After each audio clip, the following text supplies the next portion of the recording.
మా ప్రభుత్వం ఒకవైపున ఇవన్నీ కూడా పర్ఫార్మెన్స్లో చంద్రబాబు నాయుడు గారి ప్రభుత్వం కన్నా ఇంకా మెరుగైన పనితీరు చూపిస్తూ మరోవైపున నిజాయితీతో పరిపాలన చేసినాం. ఎన్నికలప్పుడు ఎన్నికల మేనిఫెస్టో అని అంటూ ఏదైతే మేము మాట చెప్పామో పూచా తప్పకుండా అమలు చేశాం. ఒకసారి అవి కూడా ఒకసారి క్లిప్పింగ్ చూపించము. ఒకసారి మొట్టమొదటిసారిగా రాష్ట్ర చరిత్రలో ఎప్పుడు చూడాల, దేశ చరిత్రలో కూడా బహుశా ఎప్పుడు జరిగిండకపోవచ్చు. బడ్జెట్ ప్రవేశపెట్టేటప్పుడే ఒక క్యాలెండర్ ఇచ్చి ఏ పథకం ఏ నెలలో అమలు అవుతుంది అని చెప్పి ఏకంగా సంక్షేమ క్యాలెండర్ను కూడా బడ్జెట్తో పాటు రిలీజ్ చేసిన ఏకైక ప్రభుత్వం మాదే. ఈ పాటికే జగన్ ఉండింటే ఈ నవంబర్ నెలాఖరికల్లా ఈ పాటికే వైఎస్ఆర్సీపీ ప్రభుత్వం ఉంటే ఈ పాటికే జగన్ ఉండింటే రాష్ట్ర ప్రజలకు ఈ పాటికే ఇవన్నీ కూడా వచ్చి ఉండేటివి. ఏప్రిల్ నెలలో జగనన్న వసతి దీవెన, వైఎస్ఆర్ వడ్డీ లేని రుణాలు స్వయం సహాయక సంఘాలకు, మే మాసంలో జగనన్న విద్యా దీవెన, వైఎస్ఆర్ ఉచిత పంటల బీమా, వైఎస్ఆర్ రైతు భరోసా, వైఎస్ఆర్ మత్స్యకార భరోసా డీజిల్ సబ్సిడీ కూడా. జూన్ మాసంలో బడులు తెరిచిన వెంటనే జగనన్న అమ్మఒడి, జూలై మాసంలో జగనన్న విద్యా కానుక, వైఎస్ఆర్ వాహన మిత్ర, వైఎస్ఆర్ కాపు నేస్తం, జగనన్న తోడు చిరు వ్యాపారులకు, ప్లస్ మిగిలిపోయిన లబ్ధిదారులకు ఆ 6 నెలల్లో ఎవరైనా కూడా మిగిలిపోయిన లబ్ధిదారులు ఎవరైనా ఉంటే వాళ్ళకు కూడా మళ్ళీ అప్లికేషన్ పెట్టి మళ్ళీ వాళ్ళకు కూడా సహాయం చేసే కార్యక్రమాలు. ఆగస్టు నెలలో జగనన్న విద్యా దీవెన మళ్ళీ ప్రతి 3 నెలలకు ఒకసారి ఇస్తూ ఉన్న ఫీజు రీయింబర్స్మెంట్ పథకం. 3 నెలలు అయిపోయిన వెంటనే మళ్ళీ ఆగస్టులో జగనన్న విద్యా దీవెన, వైఎస్ఆర్ నేతన్న నేస్తం.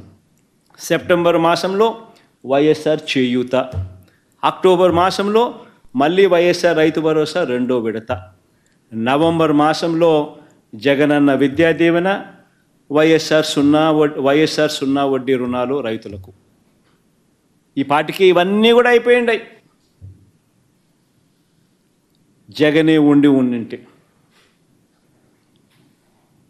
చంద్రబాబు నాయుడు గారు ముఖ్యమంత్రి అయ్యారు, అన్ని పథకాలన్నీ క్లోజ్. డిసెంబర్లో అంటే రేపు నెల వైఎస్ఆర్ ఈబీసీ నేస్తాం, వైఎస్ఆర్ లా నేస్తాం, మిగిలిపోయిన లబ్ధిదారులకు మళ్ళీ పథకాల వర్తింపు కార్యక్రమం. మళ్ళీ జనవరిలో వైఎస్ఆర్ రైతు భరోసా 2వ విడత, వైఎస్ఆర్ రైతు భరోసా 3వ విడత, వైఎస్ఆర్ ఆసరా, జగనన్న తోడు చిరు వ్యాపారులకు, వైఎస్ఆర్ పెన్షన్ కానుక పెన్షన్ పెంపు కార్యక్రమం. ఫిబ్రవరిలో జగనన్న విద్యా దీవెన మళ్ళీ ఆ త్రైమాసికానికి సంబంధించిన అక్టోబర్ నవంబర్ డిసెంబర్ సంబంధించిన త్రైమాసానికి సంబంధించిన, ఫిబ్రవరిలో జగనన్న విద్యా దీవెన, జగనన్న చేదోడు నాయి బ్రాహ్మణులకు, రజకులకు, టైలర్లకు సంబంధించిన పథకం. మార్చిలో జగనన్న దీవెన, ఎంఎస్ఎంఈలకు ప్రోత్సాహకాలు. పద్ధతి ప్రకారం క్యాలెండర్ ఇచ్చి ఈ నెల ఇది, ఈ నెల ఇది, ఈ నెల ఇది అని చెప్పి 4 సంవత్సరాలు, నెక్స్ట్ స్లైడ్ లేకపోమ్మ, 4 సంవత్సరాలు కూడా బడ్జెట్లో ఈ స్లైడ్ కూడా పెట్టి, అంటే ఇప్పుడు చంద్రబాబు నాయుడు దాటివేయడానికి కోసం ప్రయత్నం చేస్తూ ఉన్నాడు కాబట్టి, ఇవ్వకూడదని ప్రయత్నం చేస్తున్నారు కాబట్టి ఆయన పథకాలు ఎక్కడున్నాయి అని చెప్పి బడ్జెట్ చూస్తే కనిపించదు, ఎక్కడెక్కడనో వెతుక్కోవాలి. కనిపించకుండా కనిపిస్తాయి ఎక్కడో చోట. అది కూడా ఇచ్చేదానికి మనసు లేదు కాబట్టి ఇవ్వకూడదు అనుకుంటున్నాడు కాబట్టి అసలు అవి కూడా ఉండవు, అది కూడా అరకొర కేటాయింపులు. కానీ మా ప్రభుత్వ హయాంలో బడ్జెట్లోనే బాగా కనిపించేట్టుగా 22 పథకాలు ఈ మాదిరిగా పథకం వైఎస్ఆర్ పెన్షన్ కానుక బడ్జెట్ 2022-23కి ఇది, రివైజ్డ్ ఎస్టిమేట్ ఇది, 23-24కి ఇది అని చెప్పి చూపిస్తా ఉన్న పరిస్థితులు.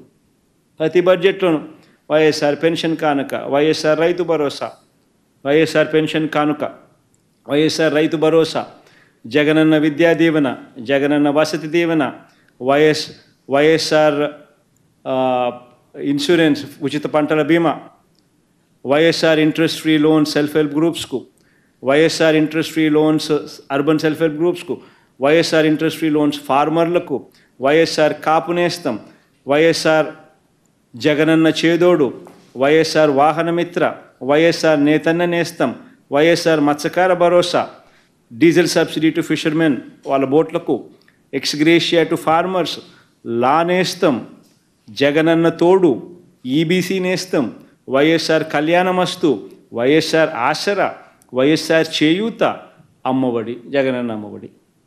ఇలా అన్ని పథకాలు బడ్జెట్లో పెట్టి స్పష్టంగా కనిపించేట్టుగా చేస్తూ, నెక్స్ట్ స్లైడ్కి బొమ్మ, ఏకంగా ఈ 5 సంవత్సరాలలో 2,73,000 కోట్ల రూపాయలు డీబీటీ,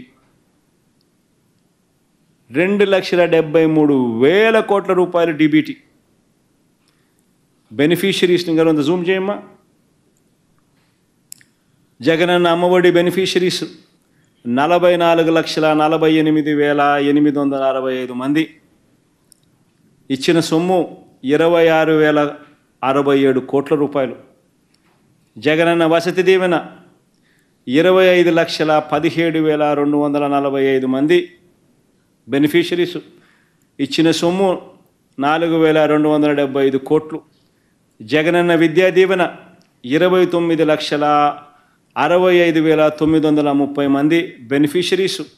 ఇచ్చిన సొమ్ము 12,609 కోట్ల రూపాయలు. జగనన్న విదేశీ విద్యా దీవెన 408 మంది బెనిఫిషరీస్, ఇచ్చింది 107 కోట్లు.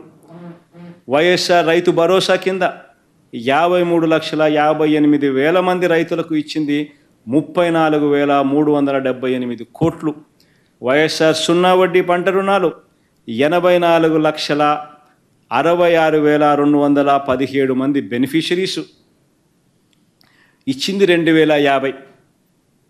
వైఎస్ఆర్ ఉచిత పంటల ఇన్సూరెన్సు 54,75,651 మంది రైతులకు ఇచ్చింది 7,802 కోట్ల రూపాయలు. ఇన్పుట్ సబ్సిడీ టు ఫార్మర్స్ 34,41,500 మంది రైతులకు ఇచ్చింది 3,261 కోట్ల రూపాయలు. వైఎస్ఆర్ మత్స్యకార భరోసా 2,43,000 మందికి 538 కోట్ల రూపాయలు. వైఎస్ఆర్ సున్నా వడ్డీ అక్క చెల్లెమ్మల కోసం, పొదుపు సంఘాల అక్క చెల్లెమ్మల కోసం 1,05,00,000 మందికి ఇచ్చింది 5,000 కోట్ల రూపాయలు. వైఎస్ఆర్ పెన్షన్ కానుక కింద 66,34,742 మందికి 92,547 కోట్ల రూపాయలు. వైఎస్ఆర్ చేయూత 27 లక్షల మందికి 19,189 కోట్ల రూపాయలు. వైఎస్ఆర్ ఆసరా 78,94,000 మందికి, అంటే 79 లక్షల మందికి 25,570 కోట్ల రూపాయలు. వైఎస్ఆర్ బీమా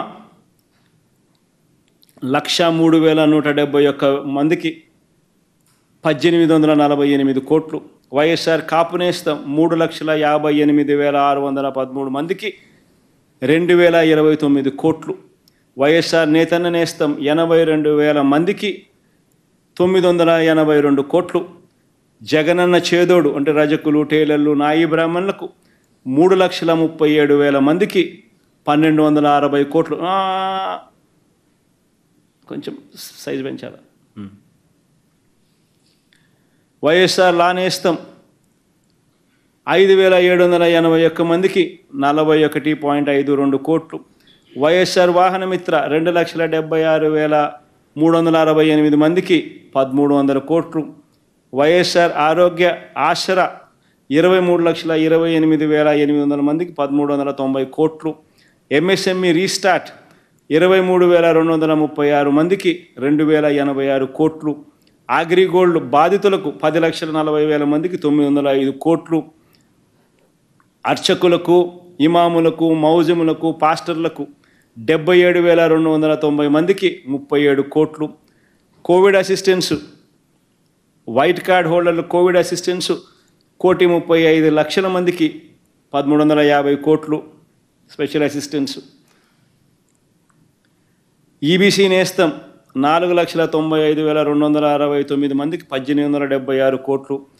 వైఎస్ఆర్ ఆరోగ్యశ్రీ కింద 39,38,985 మందికి 12,463 కోట్లు.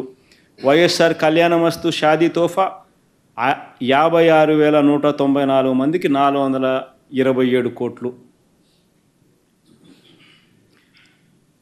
హౌసింగ్ 21,31,564 మందికి 12,295 కోట్లు. జగనన్న తోడు 15,87,492 మందికి 88 కోట్లు.